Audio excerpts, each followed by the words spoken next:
Hey up tout le monde, on se retrouve aujourd'hui pour une toute nouvelle vidéo les amis. Vous l'avez vu dans le titre, review de ce chapitre 430 de My Hero Academia qui marque la fin de l'œuvre. Attention, je tiens à préciser certaines choses. La première partie de la vidéo sera garantie sans spoil.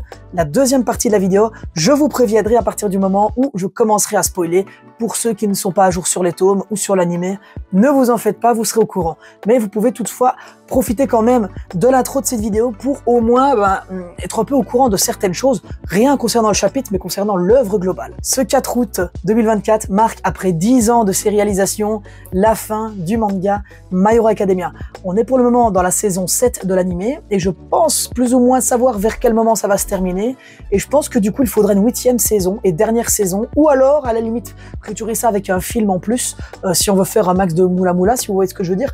Mais du coup je pense que là on est en train d'être bien servi pour le moment, et My Hero Academia fait partie en tout cas pour moi dans mon top 10 manga. Il est assez haut dans mon top 10 manga parce que l'univers me fait rêver.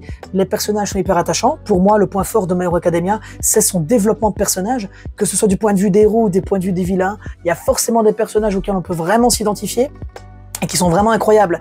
Et ce qui fait que My Hero Academia, pour un shonen, même si c'est pas non plus... Enfin, le scénario est déjà incroyable, c'est pas ça, mais même si c'est beaucoup moins élaboré, par exemple, en termes de world building, notamment, que l'attaque des titans, et bien ici on peut se dire que clairement, le My Hero Academia se passe dans notre Japon contemporain, c'est mieux, et du coup, on peut quand même inclure des petits lieux fictifs comme ça, comme l'école de Yue qui n'existe absolument pas, et hop, on l'inclut et on greffe ça, des petits éléments de fiction à notre monde, et ça donne quelque chose un petit peu, un monde un peu dystopique, comme on voit justement dans My Hero Academia, et avec justement les évolutions, les alters, tout ça. Vous connaissez, je ne vous apprends rien sur l'œuvre. Mais ce que j'ai trouvé super intéressant par rapport à ça, justement, c'est le développement des personnages, et où simplement, les héros ne sont pas simplement là pour arrêter les méchants, et les héros ne sont pas simplement là non plus pour sauver la population.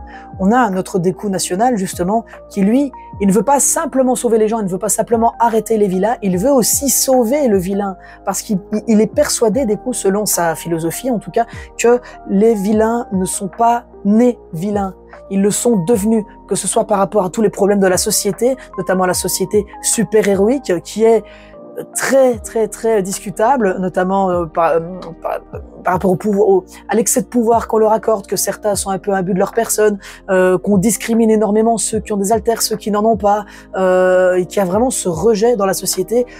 On a notamment le conflit, en fait c'est tous les conflits un peu de notre monde réel qui sont dans ce manga. Le racisme entre autres, avec les demi-humains, et les humains, on a les problèmes économiques, les problèmes politiques, les gouvernements foireux qui rejettent, il y a des pauvres qui deviennent méchants, et ce genre de choses. Et les trahisons aussi, il y a vraiment de tout dans My Hero Academia qui fait que c'est le reflet de notre société actuelle qui est pour le moins pourrie, où je pense que vous pouvez prendre n'importe quel pays dans le monde. Bon, pour les Français, les Belges, vous voyez bien, en ce moment le pays, c'est la galère. Vous pouvez prendre le Japon, et économiquement, le Japon et socialement parlant non plus, là-bas c'est assez discutable, il y a vraiment pas mal de problèmes, surtout dans le monde professionnel notamment, dans le monde de l'industrie du divertissement. Vous allez aux États-Unis, c'est pas comme si Trump s'était fait tirer dessus il y a quelques semaines. Vous voyez, il y a rien qui va où qu'on aille. Et donc, My Hero Academia, je trouve que ça met en lumière ça, et c'est ça qui fait que la solution qui a été apportée dans ce chapitre final, enfin dans ce dernier arc là globalement, parce que ça a été ficelé depuis maintenant plusieurs années, je trouve que c'est vraiment une conclusion incroyable. Je ne spoil toujours pas, mais voilà, la fin divise un petit peu les fans. Il y a plein de fans qui aiment beaucoup cette fin, il y a plein de fans qui n'aiment pas cette fin, il y a différentes raisons, et moi ce que je pense c'est que c'est une bonne fin parce que toutes les intrigues sont résolues, sauf une seule, dont je parlerai dans la partie spoil, ne vous en faites pas. Mais voilà, il n'y a pas... Là, le manga est fini, on n'a plus de questions. On n'est pas là en mode, oui, mais on n'a pas répondu à ça, oui, on n'a pas répondu à ça. On a vraiment... Kore Horikoshi, l'auteur, il a vraiment pris le temps de terminer son histoire. Ça, c'est cool. Contrairement à Hajime Isayama, par exemple, de l'Attaque des Titans, grand fan, hein, voilà, je ne critiquerai jamais l'œuvre, où là, la fin était vraiment 50-50, parce que c'est une fin ouverte, où on se pose encore des questions. Et c'est ça qui a fait que ça avait fait un peu polémique. Ici, c'est une fin qui est fermée, qui donne vers un avenir, voilà, et c'est tout. Et je pense honnêtement, et là, les gens réclament déjà, après My Hero Academia, on réclame My Hero University, bien évidemment. Pourquoi pas voir justement le quotidien de nos héros devenus adultes, ou pourquoi pas avec une nouvelle génération, avec de nouveaux méchants. Ce serait cool, ce serait fan service, mais je pense que le scénario serait moins bon. Parce que justement, ce qui fait que cette fin est bonne, c'est parce que le grand méchant a été vaincu. Comme on peut s'en douter, la plupart des mangas shonen se terminent sur une bonne fin, quand c'est vraiment idyllique. Sinon, ça se termine sur une fin comme à l'attaque des Titans, où il y a plein de gens qui meurent, ce genre de choses, voilà, je ne spoil pas. Mais bon, voilà. En tout cas, j'ai trouvé que personnellement, c'était une bonne fin. C'est fini en 42 tomes au Japon. On a le 39e collector qui est sorti juste ici. Bon, voilà, je vous le montre, hein. Ce sera pour la prochaine vidéo achat manga, mais bon, j'ai déjà le collector 39, donc il reste le 40 et le 41 qui sont déjà sortis au Japon. Le 40, il est daté pour très bientôt, il me semble. Le 42, il va falloir attendre. Je pense que d'ici 6 mois, 1 an maximum, en France, ce sera plié. Et je vous conseille, en tout cas, si vous voulez avoir votre dose de My Hero Academia, de vous procurer les tomes de My Hero Academia Vigilante, c'est un spin-off, et aussi My Hero Academia Smash, voilà. Comme ça, vous avez un petit peu tout. Il y a aussi My Hero Academia Team Up Mission. Donc là, ça fait vraiment 3-4 spin-offs que vous pouvez déguster dans l'univers de My Hero Academia, en plus des animés comics, des romans, certainement, voilà. Il y a tout un tas de trucs. My Hero Academia, l'univers est vraiment large. Il y a quand même un world building incroyable. Tout savoir sur les alters, tout savoir sur tous les personnages, c'est vraiment intéressant et vraiment utile. En tout cas, voilà. La partie non-spoil va s'arrêter maintenant, mais avant de partir, dites-moi en commentaire quel est votre personnage préféré de My Hero Academia. Que ce soit un héros, que ce soit un vilain, que ce soit un professeur, n'importe qui, dites-moi tout dans les commentaires. Et pour ceux qui sont à jour sur leur lecture, dites-moi en commentaire aussi quel est votre arc préféré. Moi, je vais vous répondre en termes de vilain. Mon vilain préféré, c'est Tomura Shigaraki, justement. Bien évidemment, fallait pas s'y attendre. Vous le savez que j'adore ce personnage. D'ailleurs, je l'ai en figurine juste là. Hein. Et en termes de héros, j'aime beaucoup le personnage de Shoto parce que je trouve qu'il est vraiment bien développé. C'est vraiment le héros qui est le mieux développé, je trouve, et surtout au niveau de sa famille et ce genre de choses. On aura l'occasion d'y reparler dans cette vidéo. Et le deuxième, c'est Bakugo. Voilà, j'aime bien le caractère de Bakugo. Deku, j'aime bien, mais il est trop gentil. Et les personnages qui sont beaucoup trop gentils, j'aime bien tout un temps, mais à un moment, je me dis, gros, un petit pétage de plomb de temps en temps, ça ne ferait pas de mal. Alors que Bakugo, c'est un peu l'inverse. Lui, il pète H24 les câbles, mais quand il est calme, il fait son effet. Voilà, c'est tout ce que j'ai à dire. Du coup, voilà, merci à tous d'avoir regardé cette partie non-spoil. Si vous n'avez pas vu cette fin, vous n'êtes pas à jour sur les scans ou sur l'animé, je vous invite à quitter cette vidéo. Je vous invite déjà à lâcher un petit pouce bleu et à vous abonner à la chaîne, en tout cas si la vidéo vous a plu, et revenez du coup quand vous aurez tout vu, ça en vaut la peine, et le manga se lit gratuitement sur le site de Manga Plus, by Shueisha, gratuitement et légalement, en simulcast du Japon, il est disponible en français. Allez foncer découvrir My Hero Academia, et achetez les tomes surtout pour soutenir l'auteur. On revient maintenant sur la partie spoil, où on va parler de ce chapitre. Encore une fois, je rappelle, ayez bien lu ce chapitre avant de continuer cette vidéo, dans quel cas je vais spoiler comme un gros bâtard. Voilà, du coup on voit en gros que c'est une ellipse temporelle. Deku est devenu professeur donc, après le combat où All for One est mort et Shigaraki est mort, ils ont été tous les deux vaincus, et c'est Deku qui l'a eu. Alors Deku a cédé le One for All à All for One pour mieux le détruire finalement. Et du coup, on voit Deku qui est redevenu sans alter. L'histoire commence où Deku n'est qu'un petit lycéen qui rêve de devenir héros, mais il n'a pas d'alter. Il obtient un alter, il développe sa puissance, et l'histoire se termine où il perd son alter, mais où il garde quand même sa puissance et son bon cœur surtout, parce que même s'il n'a plus d'alter, il a toujours cette volonté d'aider les gens.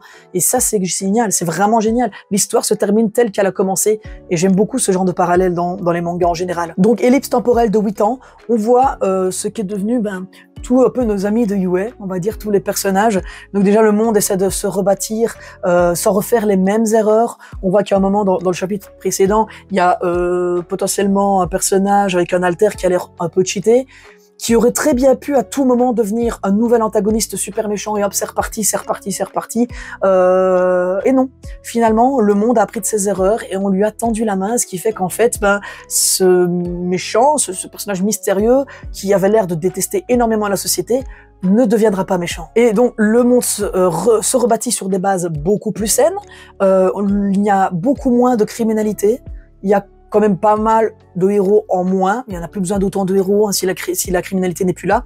Et concernant notre classe de Yue, ils font tous partie des top héros, forcément, notamment Shoto, qui est le héros numéro 1, et oui, et qui, précision très importante, où Shoto n'est plus présenté comme « Waouh, le fils d'Endeavor ». Non, il est présenté en tant que Shoto Todoroki. Donc, il a réussi à devenir tellement puissant qu'il n'a plus besoin d'être dans l'ombre de son père pour se démarquer. Il brille suffisamment de lui-même et de ses propres capacités, et ça c'est incroyable.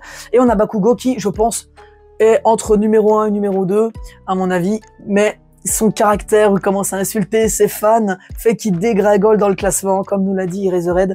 Et donc c'est assez marrant, au moins, de voir qu'il est resté fidèle à lui-même, même 8 ans plus tard, donc même adulte, en partant du principe que je crois que dans My Hero Academia, ils ont quoi? Ils ont 15 piges, 16 piges, il doit avoir 23 piges, 24 piges, et il reste toujours fidèle à lui-même. Donc ça c'est cool, c'est resté la même bande d'enfants. On a Ochako qui est parti faire, je sais plus trop quoi, dans le social pour l'éducation aux haltères, un peu pour que tous ceux qui savent, qui n'ont pas accès à l'éducation face aux haltères, qui n'ont pas les moyens en gros d'aller dans des écoles héroïques, bah ils puissent contrôler leur pouvoir, qu'ils puissent en être informés pour éviter justement de nouvelles déviances par le passé, de nouvelles discriminations dans le futur. Très intéressant ce qu'elle a fait en soi, c'est le choix qu'elle a fait. Elle est restée fidèle à elle-même. Deku est devenu professeur à l'école de Yue. Du coup, son caractère design que l'adulte, je le trouve super stylé. Personnellement, sa nouvelle coupe de cheveux, tout ça, bon, toutes ses cicatrices, le pauvre, il a vraiment pris cher dans sa jeunesse. Et on voit quand même qu'il souffre de ne pas devenir un héros. Et on voit du coup la nouvelle classe de Yue avec des gens qui ne veulent plus devenir des super-héros spécialement. Ils veulent devenir mécanos, ils veulent en gros apporter leur soutien aux héros, mais ne plus devenir des héros parce qu'il y a moins de méchants. Sauf un petit garçon qui a l'air d'avoir un alter qui a l'air a priori pas très utile et qui commence à désespérer. Il va voir la statue de All Might et puis il va croiser Deku et Deku va lui expliquer, va faire un petit peu exactement comme je dis, l'histoire se termine telle qu'elle a commencé. Deku va un peu faire comme le All Might qui a fait avec lui au tout début. Il va lui dire que toi aussi tu peux devenir un héros. À la différence que le petit garçon là il a un alter, il a l'air pas très utile à première vue, mais Deku lui a dit peut-être que si tu fais ça comme ça avec ton alter, eh ben tu pourras faire ça et donc tu peux devenir un héros toi aussi. Et ce petit garçon là va tout comme Deku, à mon avis, avoir cette profonde conviction de vouloir devenir un héros, au cœur pur. En plus, il avait voulu aider le petit garçon qui allait tomber, tout ça. Donc, c'est vraiment exceptionnel. C'est du grand Deku. Il est fidèle à lui-même. Il est resté fidèle à lui-même. Mais on sent qu'il regrette énormément de ne pas avoir pu devenir le héros qu'il aurait aimé rester. Et que du coup, il a consommé ses dernières braises du One for All. C'est fini.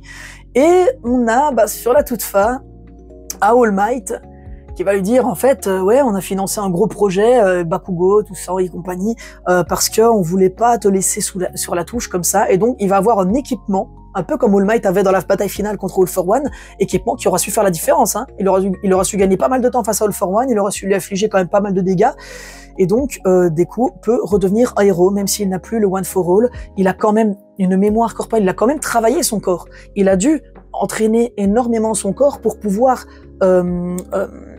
contenir le One for All qui est un pouvoir incommensurable et donc du coup ses réflexes sont restés, son cœur pur est resté parce qu'il est fait pour être un héros et c'est la force qui l'a obtenu et donc on le voit à la fin, ils rejoignent tous ses amis, on les voit tous leur design devenu adultes, Momo toujours grosse paire de loches, Uraraka encore plus grosse paire de loches, Bakugo il a un flow en vrai, Shoto aussi il a un flow, Deku là il est là avec ses amis, enfin j'ai beaucoup aimé cette planche et voilà je pense qu'on a à peu près tout dit sur ce chapitre final qui servait vraiment d'épilogue. Je suis frustré juste qu'on n'ait pas eu un couple Ochako Deku, j'aurais voulu au moins qu'ils s'embrassent, qu'il y ait une vraie déclaration d'amour, plutôt que de dire mon académie de héros, c'est toi, tu es mon héroïne. Non, vraiment, j'aurais aimé qu'ils se pécho, qu'ils fassent des enfants ou je sais pas. Et le seul intrigue dont je parlais en début de vidéo, la seule intrigue qui n'a pas été résolue sur My Hero Academia, c'est qui est le père de Deku. Et dans une interview datant d'il y a plusieurs années, Horikoshi avait dit oui, je vais vous montrer vers la fin du manga qui est le père de Deku. Il n'y a pas le père. En gros, personnage aussi secondaire que la mère, on va pas se mentir. Est-ce qu'il est parti à la naissance? Est-ce qu'il est mort? Et qu'il n'y a aucun intérêt? Bazar, quoi. Et alors, ça ne sert à rien de spéculer, ce n'est pas le fils caché d'All Might ou ce genre de choses. Voilà. Non, mais j'ai déjà vu des théories farfelues sur Internet. Moi, je dis, la figure paternelle, comment All Might se la joue paternelle avec Deku, ça veut vraiment dire qu'il est un peu comme ça. Non, c'est pas son père, faut pas déconner. Juste, voilà, c'est un personnage qui est tellement secondaire que pourquoi le montrer pour le montrer? Je parie qu'il savait même pas quel car design lui donner. On sait qu'il a les cheveux verts de sa mère. Est-ce qu'on a vraiment besoin de savoir le menton de son père? Je ne sais pas. Cette phrase est incroyable. Mais bon, voilà. En tout cas, les amis, dites-moi en commentaire qu'est-ce que vous avez pensé de cette fin de My Hero Academia? Est-ce que vous trouvez que c'est une fin digne de celle qu'on attendait depuis des années, surtout pour ces 10 ans de sérialisation qui marque vraiment, c'est un anniversaire en soi pour vous? Qu'est-ce que vous avez pensé de cet arc final que j'ai trouvé un peu long, personne, mais en vrai ça fait des années qu'on lit les scans, donc je pense que je vais me retaper le manga pour avoir le combat tout frais dans la tête, parce que lire un chapitre par semaine, bon voilà, surtout qu'il y a eu un moment le manga est parti en hiatus pendant quelques semaines, donc il y avait plus de chapitres, on est un peu sorti de l'intrigue, ben on va revenir là-dedans, je vais me replonger là-dedans, et je pense faire d'autres vidéos sur My Hero Academia, des vidéos sur les alters, des vidéos sur la psychologie des méchants, parce que les développements de personnages de My Hero Academia, c'est quand même le point fort de Horikoshi. Tous les héros, il y en a pas un qui est genre foutiste, en fait. Il y en a pas dont il est Osef. Bon, à part Minoru. Minoru, celui qui lance des couilles avec ses cheveux là, lui, bon, il sert vraiment à rien, il est très peu développé, mais sinon globalement, Shoto, Bakugo, il est quand même pas mal développé, Deku, il a un peu développé son point de vue familial, un peu moins, mais comme c'est le perso principal, en vrai, on voit quand même son évolution et ce genre de choses, on peut voir un Deku qui évolue, il y a tellement de choses qui sont très intéressantes, il y a toujours eu un moment où je pense qu'à peu près tous les héros ont été confrontés à leur plus grosse peur, leur plus grosse difficulté, à une grosse épreuve, et qu'ils ont tous pu défoncer cette épreuve, ils ont tous pu la surpasser pour devenir beaucoup plus forts. Et au final, bah, tous les héros ont été utiles dans la bataille finale. Même Minoru. Est-ce qu'il y a des fans de Minoru? Je me le demande vraiment. Dites-moi en commentaire. Voilà. Donc comme je l'ai dit aux autres dans la partie non-spoiler, n'hésitez pas à me dire en commentaire quel est votre héros, personnage, professeur ou vilain préféré. Voilà, dites-moi tout dans les commentaires. Et bah, surtout, dites-moi aussi ce que vous avez pensé de cette vidéo. Ça me fait extrêmement plaisir. Lâchez un petit pouce bleu, abonnez-vous à la chaîne pour ne pas manquer les prochaines vidéos. Il y en aura d'autres. Voilà, j'essaie de avoir un rythme un petit peu plus régulier. Et du coup, les amis, je vous dis à très bientôt pour une prochaine vidéo. C'était Skippy. Allez, bye tout le monde. ストライカーだ。夢はもういい。何をしにって修行に決まってんじゃん。なめて真似してんじゃねえ。いや終わってねえみてえだってばよ。お前はこのアンダーワールドからログアウトすることはない。このすぐ上でな。戦